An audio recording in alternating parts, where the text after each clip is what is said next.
জেলা বিভাগ বা আয় বৈষম্য অথবা আমাদের নগর এবং রুরাল এলাকায় যে আমাদের বৈষম্য আছে এটা দূর করার জন্য একটা বিষয়ের উপর আমি সবাই বলেছেন, আবারও জোর দিচ্ছি যে সুশাসন নিশ্চিত করা। আমাদের সব কথার সামারি এটাই যে আমাদেরকে সুশাসন নিশ্চিত করতে হবে। আমাদের এই যতই আমরা পলিসি নিই না কেন এটার বাস্তবায়নে যেমন গ্যাপ আছে, কিন্তু বাস্তবায়নের গ্যাপটা যদি আমরা দেখি সেটা সুশাসনের জায়গায় আমরা সবচেয়ে পিছিয়ে আছি। তো আমি আবারও বলবো যে আসলে সুশাসন আমাদের নিশ্চিত করা।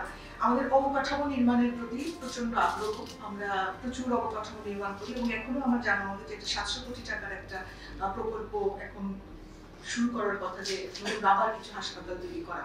এই সময় আসলে দেখার, আমি সংসদ কমিশন আমাদের মাননীয় সদস্য আছেন তাকেও বলবো যে এই নতুন অবকাঠামোগুলো তৈরি করার কোনো প্রয়োজন এখন আছে কিনা, এই পর্যায়ে গিয়ে এটাকে একটু রিভিজিট করা।